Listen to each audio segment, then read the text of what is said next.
मेरे शंकर भगवान के यहाँ तो केवल एक ही चीज चलती है और वो चलता है आपके हृदय का प्रेम। आप चाहे झोपड़ी में रहकर प्रेम करो, चाहे महल में रहकर प्रेम करो, वो केवल प्रेम से रिश्ता, केवल प्रेम।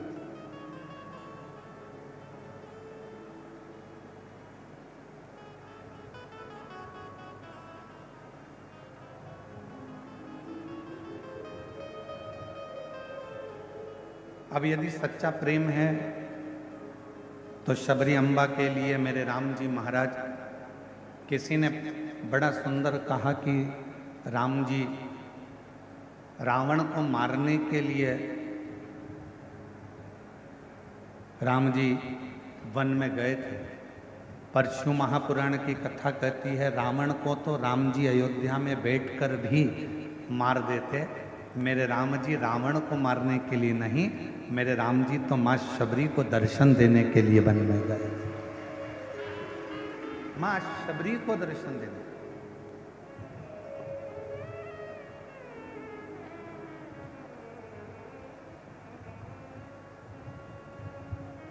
और जिसके हृदय में एक भक्ति का बल होता है, जिसके हृदय में शिव भक्ति समाहित होती है, जिसके हृदय में शंकर भगवान की एक अविरल भक्ति विराजमान होती है, उसके लिए भगवान को उसके दरवाजे तक आना ही पड़ता है। फिर निवेदन करेंगे, पहले कहा आज फिर कहते हैं, यदि आपने शिव जी को एक लोटा जल चढ़ाया है, यदि आपने भगवान शंकर का मंदिर जाना प्रारंभ करा है, तो आपको शिव जी को ढूंढना नहीं पड़ेगा। एक ना एक दिन मेरे शंकर भगवान आपको ढूंढते ढूंढते आपके दरवाजे पर आए। आपको शिव को नहीं ढूंढना।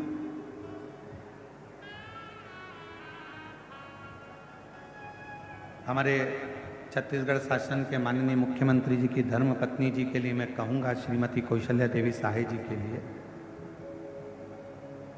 जब भी छत्तीसगढ़ में कहीं कथा होती है, दीदी मैं आपके लिए हमेशा यही नहीं, महाराष्ट्र कथा होती है तो वहाँ भी कहता हूँ, मध्य प्रदेश में हो, चाहे हरियाणा में हो, चाहे पंजाब में हो, चाहे कहीं पर भी कथा हो, मैं ये बात हमेशा कहता हूँ इस व्यासपीठ से कि कहीं पर भी कथा हो छत्तीसगढ़ में, और जरूरी नहीं कि केवल कथा का विशाल रूप होगा, बड़ी कथा होगी तो ही पहुँचेंगे।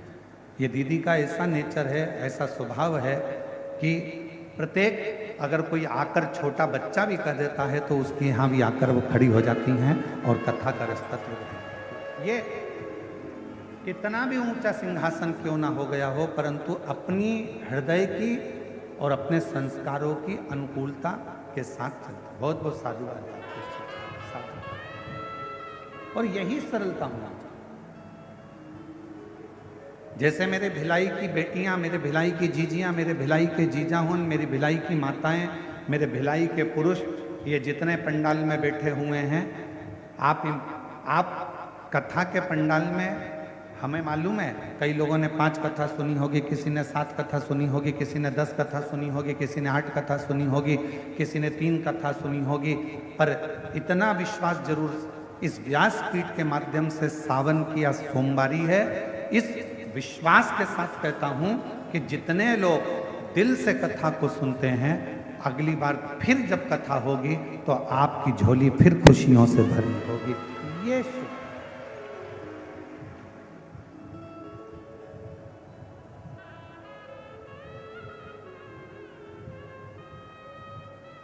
एक बहन जी ने पत्र लिखा, उस पत्र में लिखा, क्या गुरुजी इस शिव महापुराण में ऐसा क्या है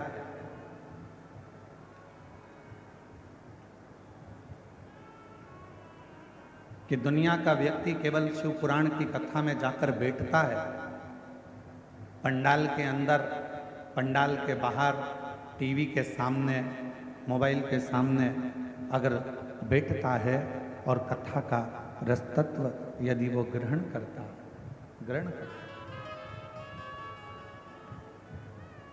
तो उसके मन की कामना पूर्ण हो जाती है। ऐसा शिव पुराण में है क्या?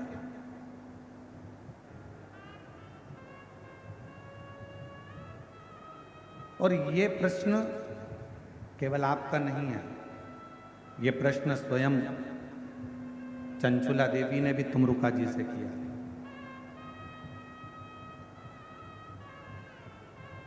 ये प्रश्न स्वयं चंचुला देवी ने तुमरुका जी से करा था कि तुमरुका जी, माँ जगतजननी पार्वती जी ने कहा है कि अपने पति के मोक्ष के लिए, बिंदु के लिए शिव महापुराण की कथा श्रवण करो। और मेरे पति ने ना तो कभी दान किया, मेरे पति ने ना कभी धर्म करा, मेरे पति ने ना कभी पुण्य करा, मेरे पति ने ना कभी सत्कर्म किया, मेरे पति ने कभी ना मंत्र जाप किया, मेरे पति ने ना कभी किसी तीर्थ का दर्शन किया, ना मंदिर गया। फिर आखिर मेरे पति को मोक्ष कैसे मिल जाएगा?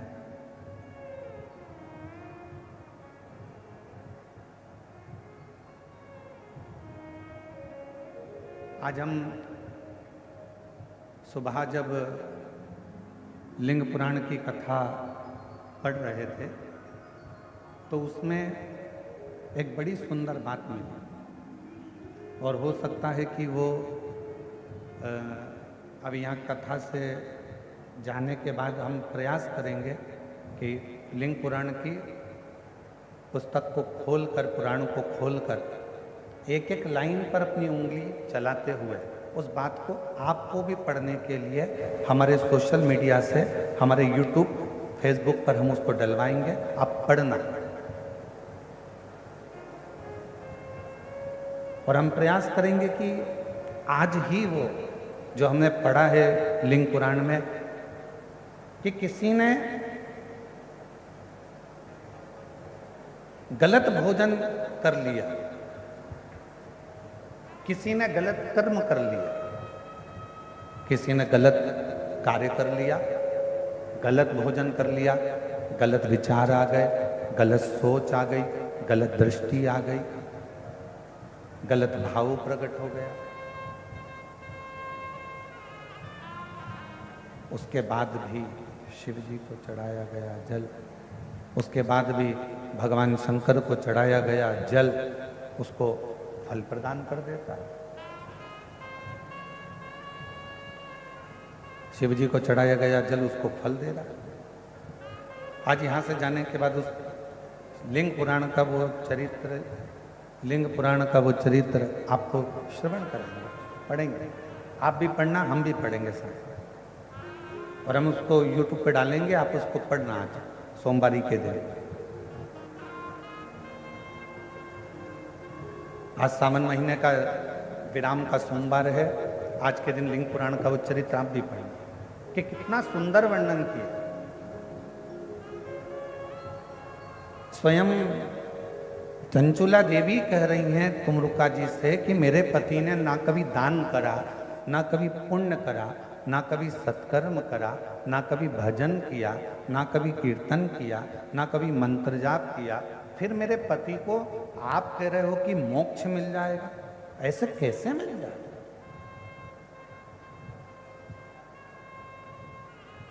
कैसे मोक्ष मिल सकता? कैसे मुक्ति मिल सकती? तुमरुका जी ने कहा ये केवल शिव महापुराण नहीं है, ये केवल शिव महापुराण नहीं है,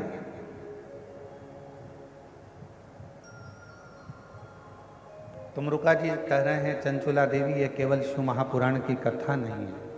चंचुला, इस शिव महापुराण के माध्यम से शंकर भगवान की वाणी हमारे श्रवण के द्वारा हमारे हृदय तक पहुंचती है, और हमारे हृदय में, क्योंकि ये पाप काय से होता है, हाथ से, इंद्रियों से ये पाप कर्म होता रहता है। ये शरीर के द्वारा, इंद्रियों के द्वारा होता है। और इस इंद्रियों को शुद्ध कौन कर सकता? तो कहा ये आत्मा कर सकता। अब इंद्रियों को शुद्ध जब आत्मा कर सकती है, इंद्रियों को शुद्ध आत्मा कर सकती है, तो सबसे पहले शिव महापुराण की कथा करती क्या है? कथा जब हमारे कानों में से प्रवेश करती है और हमारे हृदय तक पहुंचती है, तो सबसे पहले शिव पुराण हमारे भीतर के जितने पाप होते हैं उन सबको समाप्त कर देती है और पुण्य की ओर आगे बढ़ जाती है। आज के जमाने में फ्रिज उधार मिल सकता है, बोलो जम के मिलेगा कि नहीं मिलेगा? प्रेशर खोलो, प्रेशर अंदर बाहर दोनों साइड का, अंदर का भी खोलिए बाहर का भी खोलिए। आज के ज़माने में फ्रिज उधार मिल सकता है। आज के ज़माने में अलमारी उधार मिल सकती है। आज के ज़माने में गोल्ड भी, बोलो बोलो जम के, उधार मिल सकता है। आज के ज़माने में मकान भी उधार मिल सकता है। आज के ज़माने में गाड़ी भी उधार मिल सकती है। आज के ज़माने में कपड़े भी, बोलो जम के, उधार मिल सकते हैं।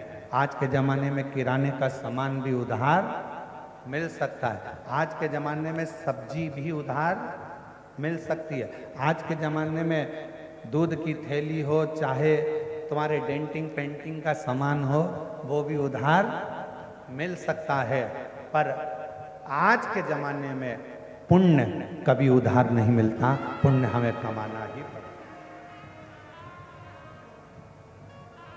पुण्य उधार नहीं मिलेगा, पुण्य को तो तुम्हें कमाना ही पड़ेगा। और कोई तुमसे कह दे कि कोई का पुण्य, लोग कहते हैं हमारा पुण्य हमारे पति को लग जाए, पति का पुण्य पत्नी को लग जाए, बेटे का पुण्य बाप को लग जाए, बाप का पुण्य बेटे को लग जाए। ना ना ना ना, शिव महापुराण की कथा कहती है अपने कर्म का अपने को भोगना है, अपने को छींक आई है अपने को छींकना है, अपने को खांसी आई है अपने को खांसना है, अपने को अगर पेट दुखा है तो दवाई भी अपने को खाना है, पड़ोसी को नहीं। उसी तरह अपना पुण्य अपनों को एकत्रित करना है, कोई दूसरा एकत्रित नहीं करे। इसलिए फिर निवेदन, हिम्मत बुरे कर्म कर बंदे वरना पछताएगा, भगवान की आंखों से तू बच नहीं पाएगा, तू बच नहीं पाएगा। अरे ओ अज्ञानी मत करना, अरे ओ अज्ञानी मत करना, तेरे कर्म का फल भी तू ही पाएगा, जैसा किया तूने तेरे आगे आएगा। मत बुरे कर्म कर बंदे वरना पछताएगा, भगवान की आंखों से तू बच नहीं पाएगा, तू बच नहीं पाएगा। तो हम हमारा पुण्य खुद करना पड़ेगा। कपड़े उधार मिल जाएंगे, अलमारी मिल जाएगी, फ्रिज उधार मिल जाएगा, गाड़ी उधार मिल जाएगी, बंगला उधार मिल जाएगा, पर पुण्य उधार नहीं मिलता, पुण्य उधार नहीं मिलता।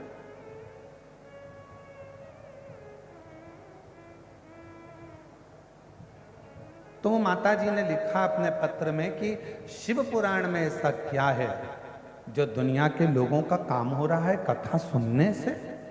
शिव को एक लोटा जल चढ़ाने से लोगों का काम हो रहा है, कथा सुनने से लोगों का काम हो रहा है। आखिर शिव महापुराण में ऐसा है क्या? मेरा बहन जी से निवेदन है, शिव पुराण सबसे पहला काम करती है अंदर के, श्रवण करते ही भीतर के पापों को धो दे।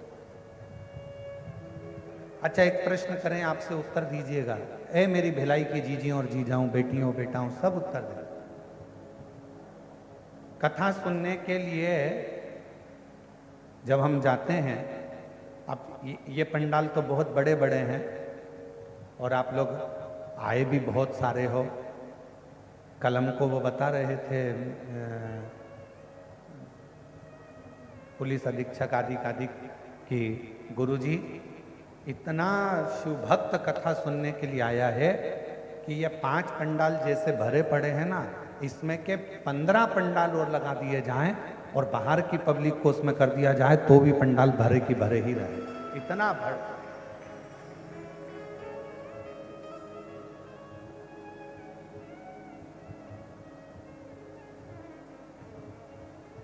और आप लोग टीवी के माध्यम से, एलईडी के माध्यम से देख भी रहे हो।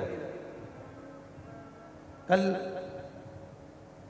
पुलिस के अधिकारी बंदूक कह रहे थे कि जितनी पब्लिक बाहर है, जितने 5 पंडाल जो भरे हैं, ऐसे 15 पंडाल और लगा दिए जाएं तो उसमें भी भक्त ऐसे ही भरा है। इतनी भगवान शंकर की इतनी बड़ी, तो क्या है शिव भक्ति। जैसे अब इतने बड़े पंडाल में तो चप्पल पहनकर भी आप लोग आ जाते हो, चप्पल भी साथ में रख लेते हो, पर दूसरी जगह कहीं कथा सुनने जाते हो छोटे से पंडाल में या अन्य मंदिर के अंदर, तो चप्पल मंदिर के अंदर ले जाते हो क्या? नहीं ले जाते ना, बाहर। कथा सुनने के समय चप्पल कहाँ रख देते हो? बाहर। तो जैसे शिव महापुराण की कथा कर रही है कि हमारी चप्पल जैसे बाहर रह जाती है, उसी तरह जब हम शिव महापुराण की कथा को श्रवण करने के लिए जाते हैं, बैठते हैं, तो हमारे भीतर का जो पाप है वो एक क्षण में निकलकर बाहर हो जाता है और पुण्य अंदर समाहित होता है।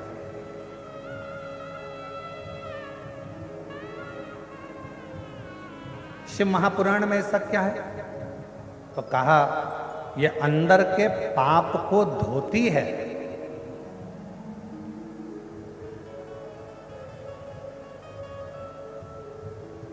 अंदर के पाप को समाप्त करती और फिर पुण्य को प्रकट करती। एक पत्र है,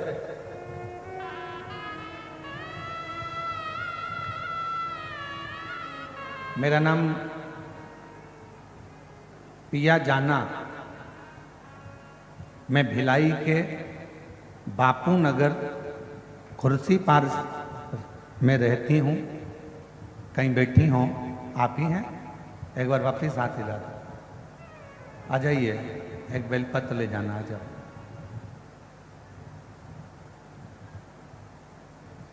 मैं भिलाई के, मेरा नाम प्रिया जाना है, मैं भिलाई के बापू नगर कुर्सी पार में रहती हूँ। मेरी मौसी की शादी को 49 साल हो गए थे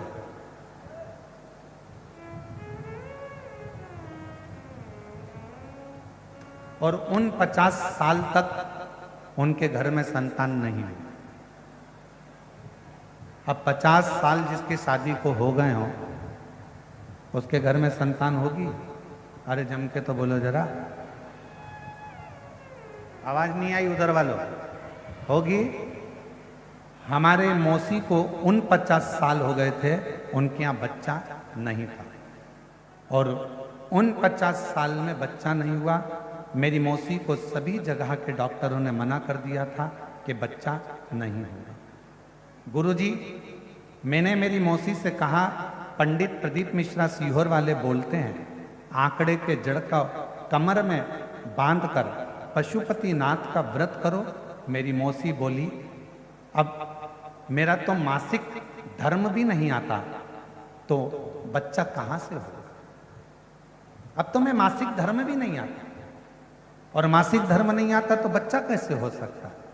मैंने अपनी मौसी से कहा, मौसी, वो सीहोर वाले महाराज जी कहते हैं, अगर विश्वास पक्का है ना और शिव महापुराण की कथा कहीं पर भी बैठकर सुनोगे ना, बाबा देगा जरूर। मौसी, अगर मासिक धर्म नहीं आता तो क्या हुआ? आप एक बार आंकड़े की जड़ तो बांधो, एक बार पशुपति व्रत तो करो।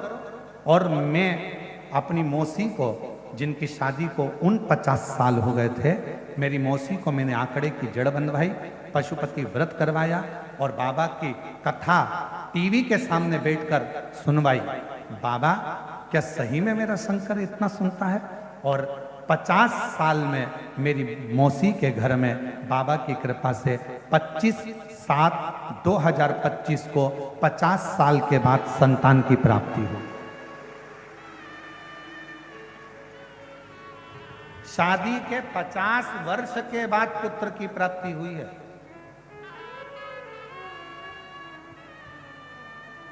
अब ये लाइन आप भी बोलिएगा, तेरी कृपा का कब किस पर होगा, जरा जरा से हम पर कर दो, तेरी कृपा का क्या है भरोसा, कब किस पर हो जाए, जरा से हम पर कर दो, जरा से हम पर कर दो, जिस पर भी हो गई तेरी। इनकी मौसी के घर में बच्चा हुआ है। एक बार जोरदार ताली बजाकर स्वागत करिए साधु का। जिस पर भी हो गई। अब जरा विचार करिएगा, शायद मेरी बहनें जितनी बैठी हैं, मेरी जीजियां जितनी बैठी हैं, मेरे जीजा जितने बैठे हैं, आप लोगों के भीतर इस बात का आश्चर्य होता होगा, क्या 50 साल शादी के होने के बाद क्या औलाद हो सकती है? क्या होगी?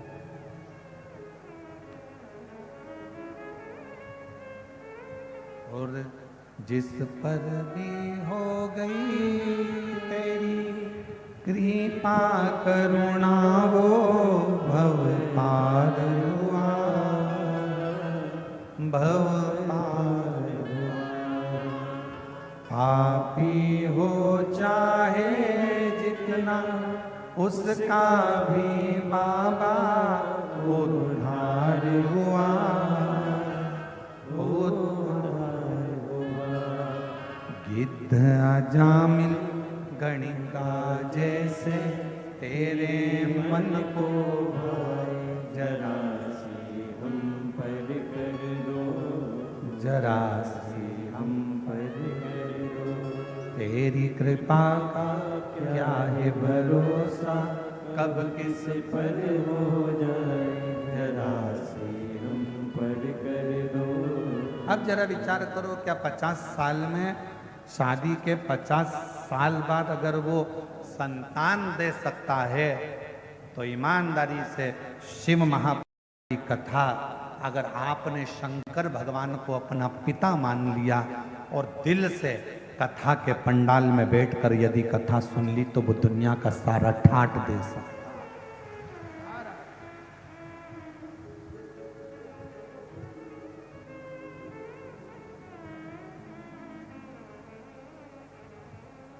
ऐसा दुनिया का कौन सा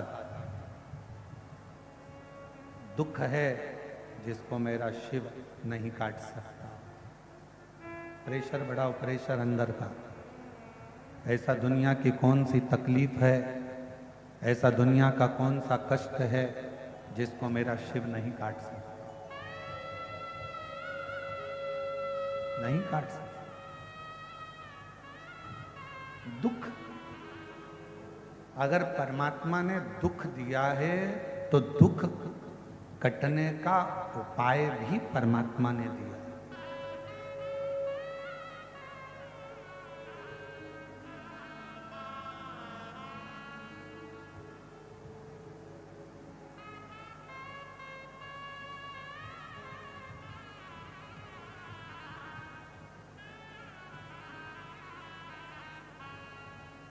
अगर भगवान ने थोड़ा सा कष्ट दिया है तो उसको काटने का उपाय भी दिया।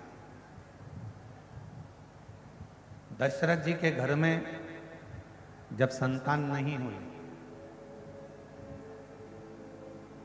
गुरु जी के पास में गए और गुरु जी के पास में जाकर उन्होंने निवेदन करा, विनय करी, प्रार्थना करी, कोई उपाय बताओ, मेरे घर में औलाद हो जाए, संतान हो जाए। अब दुनिया के लोग कहते हैं सियोर वाला महाराज केवल उपाय उपाय बताता रहता है शिव पुराण में। केवल सियोर वाला महाराज नहीं,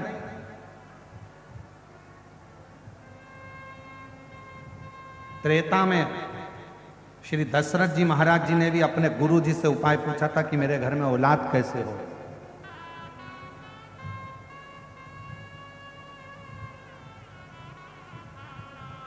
भगवान कृष्ण ने द्वापर में पूछा था अपने गुरु जी से कि मेरे घर में औलाद कैसे होगी।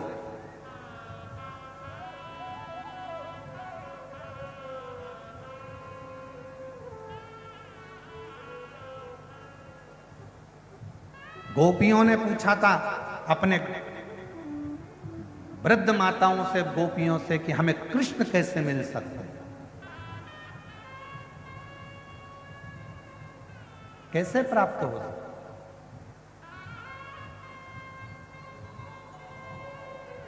शिव महापुराण की रचना वेदव्यास जी से किसी ने पूछा कि आपने शिव पुराण की रचना करी क्यों है, किस लिए करी है। जब आपने स्कंद पुराण, कुर्म पुराण, आदिकादिक पुराण, सारे वेद शास्त्र, महाभारत सबकी रचना कर दी, फिर शिव पुराण की रचना क्यों। तो वेदव्यास जी ने कहा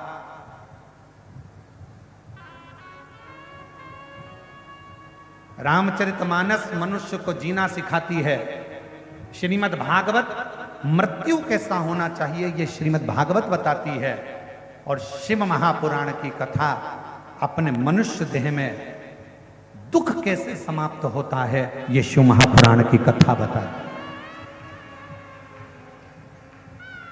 अपने दुखों को कैसे मिटाया जाए, अपने कष्टों को कैसे समाप्त किया जाए, अपने जीवन में जो तकलीफ आई है हम कहां जाकर कहें, किससे कहें। अगर दुनिया के आगे जाकर कहेंगे लोग हंसेंगे कि ये तो जगह जगह पहले तो जाती पड़ती थी अब रोती पड़ती। दुनिया के सामने बोलेंगे लोग हंसेंगे, हम किससे कहें। तो शिव महापुराण की कथा में वेदव्यास जी सारे काली मिर्च कैसे चढ़ाना है, काली तिल कैसे चढ़ाना है, धतूरा कैसे चढ़ाना है, बेलपत्र कैसे चढ़ाना है, कैसा नियम धारण करना है, क्या करना है। हम डॉक्टर के पास जाते हैं तो डॉक्टर भी दवाई लिखता है तो ये बता देता है ये दवाई सुबह खाना, ये शाम को खाना, ये भोजन के पहले खाना, ये भोजन के बाद खाना, इससे ये सुबह मॉर्निंग में जल्दी खा लेना, डॉक्टर भी बताता है। उसी तरह शिव महापुराण में वेदव्यास जी ने सारी बातें एक एक लिख दी कि शंकर को बेलपत्र कैसे चढ़ाना, शिव की आराधना कैसे करना। और थोड़ा बहुत अगर शिव महापुराण से अगर हटकर देखें तो लिंग पुराण में भी वर्णन आया, कुर्म पुराण में भी वर्णन आया। ऐसी कोई पुराण नहीं जिस पुराण में भगवान शंकर के चरित्र का, भगवान शिव की पूजन का, भगवान शंकर के अनुमोदन का, भगवान शिव के भजन का वर्णन नहीं आया।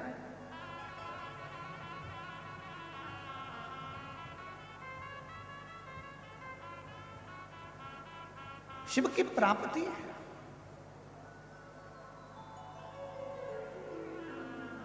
और महादेव नमन चरणों में, सोमवार ये सब बोलो, महादेव नमन चरणों में स्वीकार कीजिए, सबका किया है मेरा भी उद्धार कीजिए, उद्धार कीजिए। है त्रिपुंडधारी, है त्रिशूलधारी, है त्रिपुंडधारी, है त्रिशूलधारी। चरणों में तेरे बाबा जी पावन है चारों धाम, चरणों में तेरे बाबा जी पावन है चारों धाम।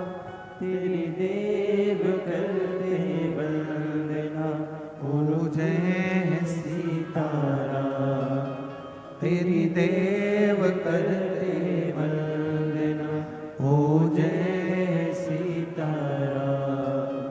हो जाए पूरी कामना, हो जाए पूरी कामना, उपकार कीजिए, सबका किया है मेरा भी उद्धार कीजिए, उद्धार कीजिए। है त्रिपुंडधारी, है त्रिशूलधारी, है त्रिपुंडधारी, है शुभ निधारी। भगवान शिव की कथा करिए। शिव महापुराण में वो शक्ति है, शिव महापुराण में वो बल है, शिव महापुराण में वो आनंद है जो हमको एक बल प्रदान करता है।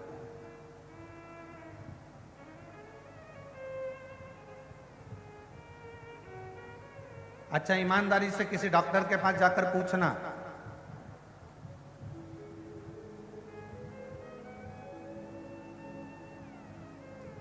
खाने से बीमारी होती है क्या? डॉक्टर से जाकर पूछना पहले अच्छे से, क्यों साहब खाने से बीमारी होती है क्या? कोई विद्वान डॉक्टर से पूछना, वो बताएगा खाने से बीमारी नहीं होती, बीमारी काय से होती है। तो कहा पचता नहीं है, बीमारी उससे होती है, पच नहीं रहा।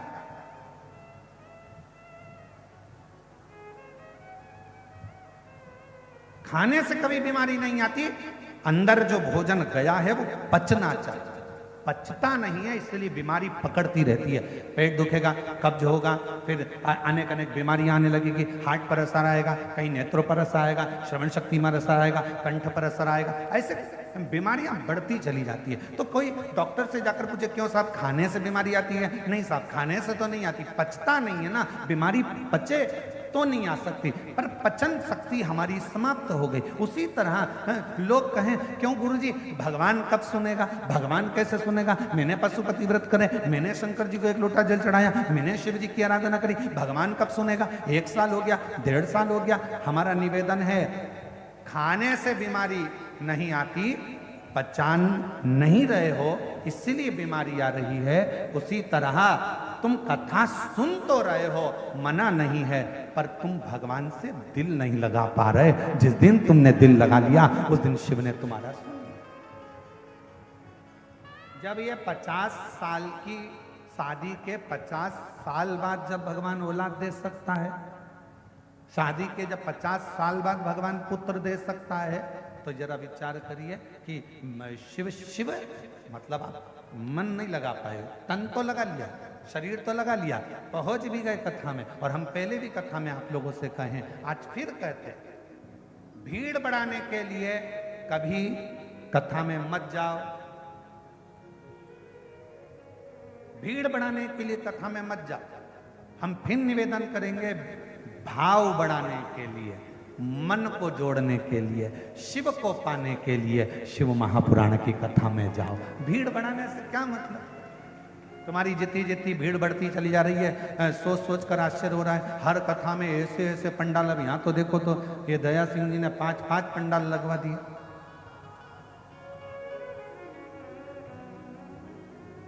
अब आयोजक परिवार कथा कराए तो कितनी व्यवस्था करे तुम्हारे लिए? बोलो ईमानदारी की बात बोलो जरा, कितनी व्यवस्था करे? 5 पंडाल की जगह 6 लगाए, 7 लगाए, 8 लगाए, 10 लगाए, कितने पंडाल लगाए, और उतने भक्त बाहर बैठे,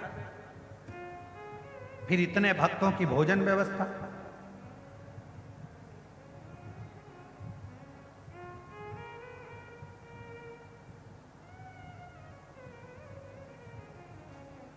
कल हमने पूछा था कि कितने लोगों का भोजन चल रहा है, तो जो कल आए थे वो रात्रि को मिलने के लिए, वो बता रहे थे लगभग 1.5 से 2 लाख लोग सुबह से लेकर शाम तक में भोजन कर रहे हैं। इतना भोजन भंडारा चल रहा है, इतना भोजन भंडारा, इतनी व्यवस्था। अब जरा विचार करिए, हम कहें कि इतनी व्यवस्था करना, दया सिंह जी बहुत बहुत साधुवाद आपका, ये सुंदर व्यवस्था के लिए साधु, कितनी व्यवस्था। अब इतने भक्तों की बैठने की व्यवस्था, जलपान की व्यवस्था, भोजन की व्यवस्था, फिर इन लोगों के लिए अनेक अनेक व्यवस्थाएं, और साथ में मैं संपूर्ण यहाँ के छत्तीसगढ़ शासन को और छत्तीसगढ़ के इस भिलाई नगर के यहाँ के IG, DIG, commissioner, collector, SP, SSP, और टीआई और आदि का जितना चिकित्सा विभाग है, विद्युत विभाग है, पीडब्ल्यूडी विभाग है, यहाँ का वन विभाग है, और यहाँ के जितने बड़े बड़े आला अधिकारी हैं, यहाँ के तहसीलदार हों, पटवारी हों, यहाँ के जितने जितने बड़े बड़े अधिकारी हैं, मैं सबको धन्यवाद देता हूँ। आपकी मेहनत आज इस कथा को छठे दिन तक लेकर आई, ये आपकी मेहनत। और यहाँ के प्रशासन को और यहाँ के चाहे विधायक महोदय हों, सांसद महोदय हों, यहाँ के मंत्री महोदय हों, और यहाँ के मुख्यमंत्री महोदय श्री विष्णुदेव सहाय जी हों, मैं सबको साधुवाद देता हूँ कि आपके क्षेत्र में इतना दिव्य और भव्य आयोजन हो रहा है। ये शिव की ही कृपा है, शंकर की करुणा है, शिव की।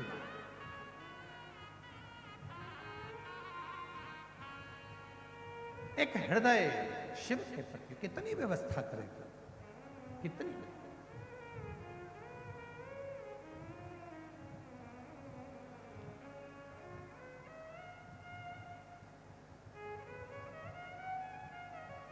कई लोगों को तो सूचना मिलती है दीदी, तो कई लोगों को सूचना मिलती है कि इतना भीड़ आता है क्या, आश्चर्य होता है।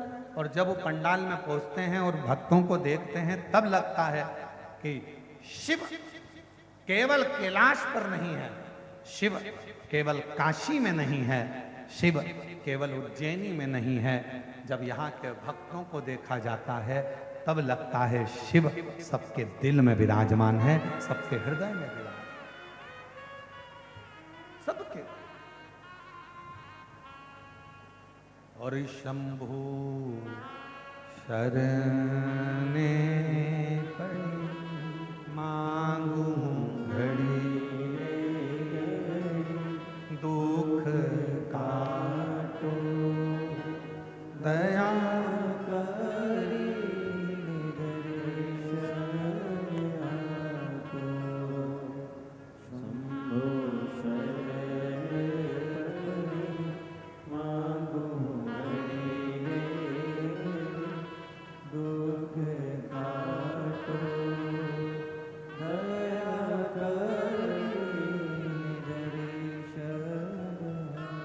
हमारे बीच में श्री राम गोपाल जी गर्ग जी आईपीएस सपत्नी पुलिस महानिरीक्षक दुर्ग रेंज आईजी से यहाँ पधारे हैं।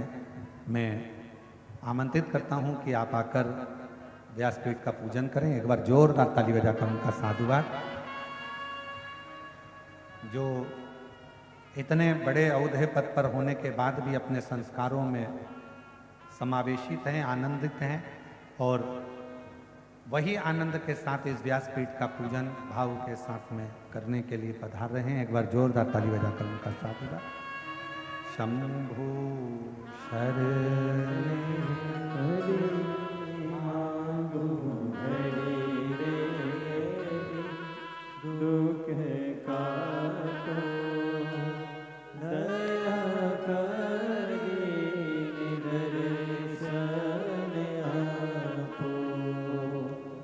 शंभु शरणे पड़ी मांगू घड़ी रे, दुख काटो दया करी दर्शन आपो। शंभु शरणे पड़ी मांगू घड़ी रे, दुख काटो दया करी दर्शन आपो। तो बीमारी कहाँ से पैदा हो रही है? हमारा अपाच खाने से बीमारी नहीं, पच नहीं रहा, उससे बीमारी। अर्थात भगवान मिलता क्यों नहीं है, क्यों हमको नहीं मिल रहा, उसका कारण हमको ढूंढना नहीं। क्यों नहीं मिल, क्यों नहीं?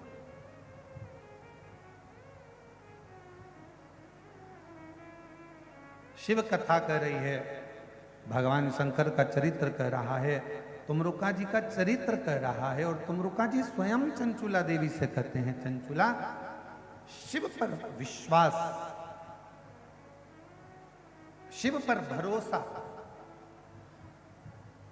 और शिव पर दृढ़ता, यह हमें सुख प्रदान करे। जाओ देवाधिदेव महादेव के दरवाजे तक, शिव महापुराण की कथा तक यदि आप पहुंचोगे, शंकर भगवान के द्वार तक यदि आप पहुंचोगे, शिवालय तक यदि आप पहुंचोगे, भगवान शंकर की अविरल भक्ति को यदि धारण करोगे, तो एक ना एक दिन शिव भी आपके दरवाजे तक आपका दुख मिटाने के लिए जरूर जरूर।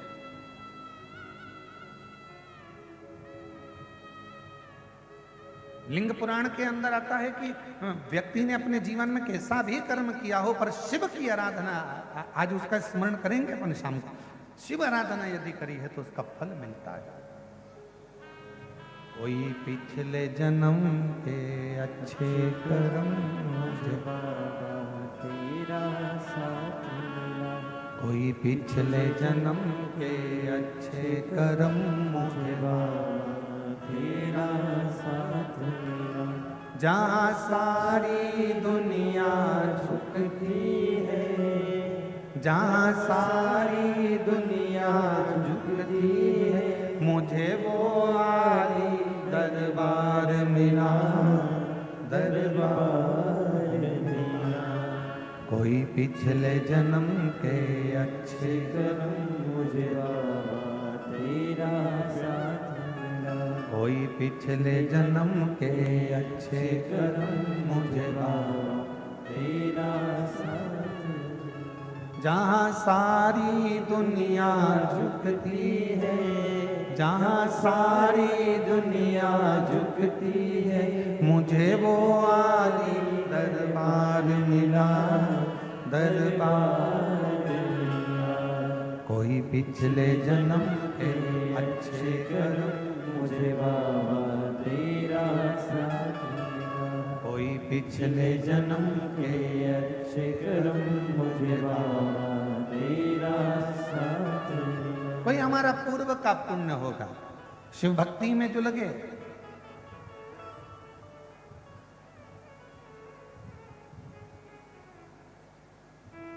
शिव आराधना में जो लगे,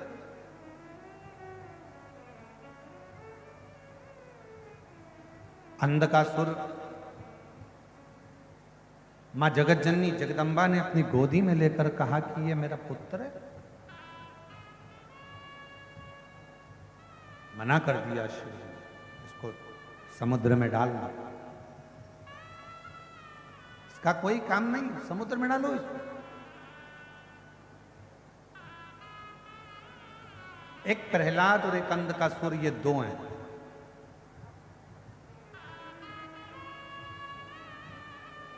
हिरण्याक्ष का पुत्र है अंधकासुर। जब मां जगत जननी जगदम्बा ने अपना भाव रखकर, अपना प्रेम रखकर, अपना स्नेह रखकर उस बालक को अपना मान लिया, पुत्र के स्वरूप मान लिया और उसको बाद में समुद्र में डाल दिया, शिव जी के कहने, शंकर जी के,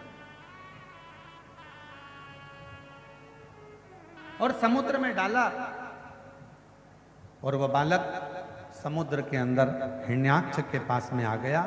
हिरण्याक्ष ने उसको पाल पोस कर बड़ा करा, बरहा उतार हुआ, हिरण्याक्ष के प्राण गए, अंधकासुर की सत्ता स्थापित हो गई। और अंधकासुर जब अपनी सत्ता में आकर विराजमान हुए, अंधकासुर जब विराजमान हो गए, उन्होंने तप कर कर भगवान ब्रह्मा जी से वर प्राप्त किया।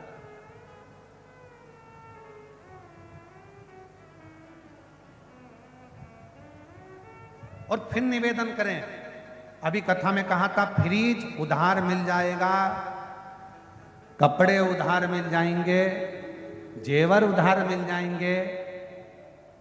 आज के समय में तो दूल्हा के कपड़े भी उधार मिल जाते हैं, सब कुछ उधार मिल सकता, पर पुण्य उधार नहीं मिल सकता। इसलिए पुण्य को आपको और हमको कमाना है, कुछ अच्छा कर कर।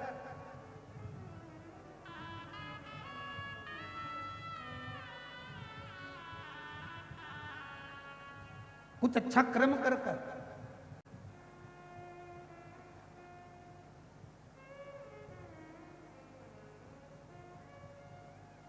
श्रेष्ठ कर्म करो, कुछ पुण्य को कमाने का प्रयास करो। शिव महापुराण की कथा कहती है पुण्य कमाने का स्थान बताया गया है। कहाँ स्थान? तो कहा पुण्य कमाने का स्थान है आपके पास में धन नहीं है, पैसा नहीं है, वैभव नहीं है, आपके पास में अगर धन नहीं है और कहीं पर अगर कोई अच्छा काम हो रहा है तो उसमें ऐसा करना, अपने हाथ को थोड़ा सा आगे बढ़ाकर उस अच्छा करने वाले का साथ देना प्रारंभ करना, पुण्य आपके खाते में आना प्रारंभ हो जाए।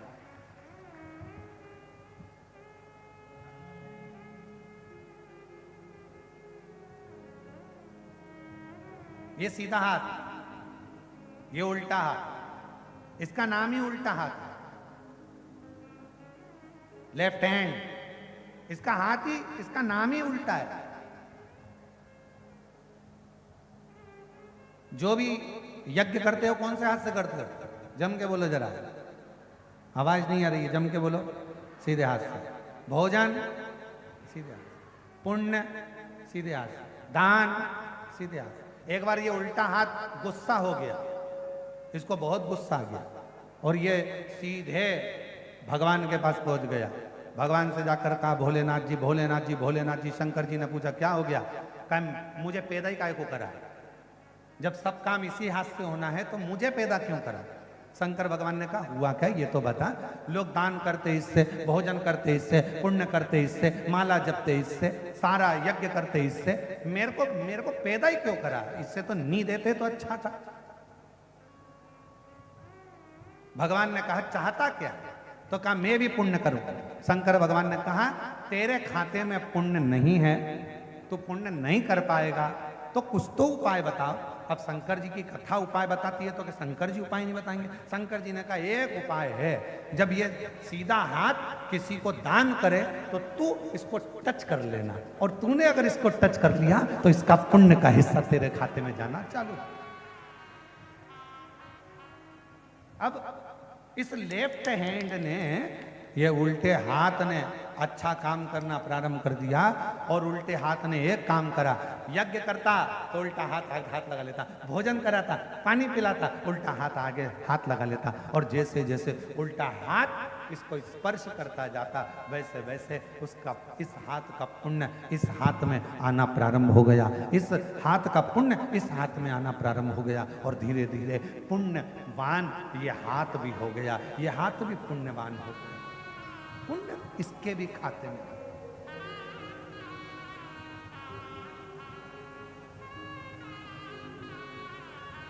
और महादेव नमन चरणों में स्वीकार कीजिए, सबका किया है मेरा भी उद्धार कीजिए, उद्धार कीजिए। है त्रिपुंडधारी, है त्रिशूलधारी। ब्रह्मा जी वचन दीजिए, ब्रह्मा जी वर दीजिए। ब्रह्मा जी ने वर दिया, क्या चाहिए? अंधकासुर कहता मैं मरूं ना। शिव जी, भगवान ब्रह्मा जी ने कहा ऐसा तो हो ही नहीं सकता कि मरेगा नहीं, मरना निश्चित है।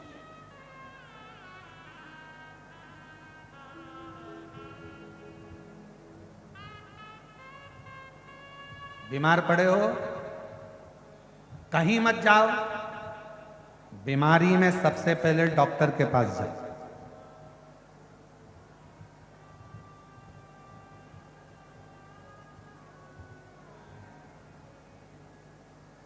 अगर बीमारी आई है तो सबसे पहले डॉक्टर के पास जाओ। तकलीफ है, सबसे पहले पेट में दर्द है, शरीर में कष्ट है तो डॉक्टर के पास, उससे जाकर मिला।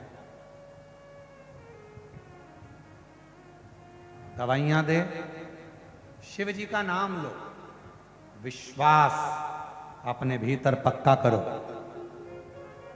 और कौन से महादेव का नाम? कुंद केश्वर महादेव का नाम लो, दवाई खाना प्रारंभ। एक पत्र है, अच्छा है, देखो।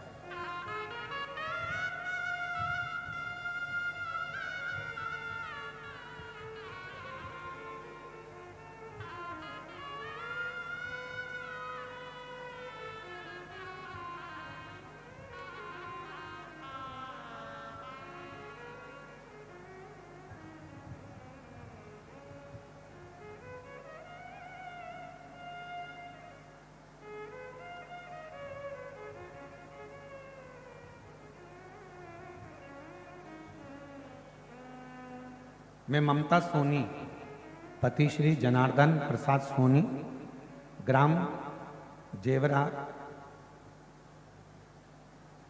ग्राम जेवरा ही है, सिरसा दुर्ग, जनार्दन प्रसाद सोनी। कहीं बैठे हों तो हाथ हिला सकते हैं और आ सकती हैं। अगर कहीं बैठी हों ममता सोनी, पति श्री जनार्दन, शंभू प्रेशर बढ़ाओ अंदर का। ममता सोनी, पति श्री जनार्दन प्रसाद सोनी। मैं पूरे छत्तीसगढ़ की जीजियों की तरफ से राखी भेज रही हूँ।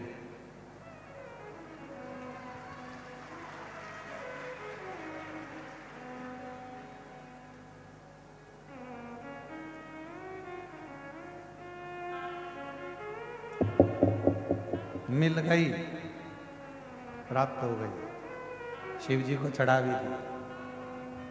ठीक है, पूरे छत्तीसगढ़ वालों की ओर से चढ़ाई।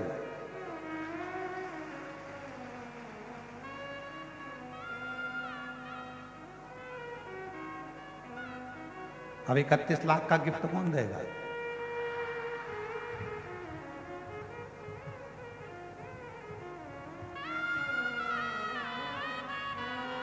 शिव पुराण कह रही है, भगवान शंकर की कथा कह रही है।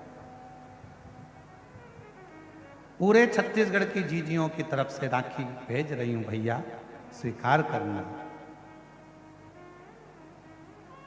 बहुत बहुत धन्यवाद। मेरी छत्तीसगढ़ की जीजियों को प्रणाम करता हूं, नमन। आपके कहने पर यहाँ की जीजियों और जीजाओं को सुनकर, हमारे भैया जी की पुकार से आज मेरे बाबा की ऐसी कृपा हुई है। 10 सालों से लीवर की तकलीफ थी और खाना पचता नहीं था, रातों में नींद नहीं आती थी, बहुत परेशान थी। तब कुबेरेश्वर धाम गई, वहां से रुद्राक्ष लेकर उसे रात में भिगोकर शिव में चढ़ाकर रोज जल ग्रहण करती हूँ। आज बाबा की कृपा से जया, विषहरा, शामली बारी, दौतली, देव का नाम लेकर जल को पीती हूँ, सोती हूँ।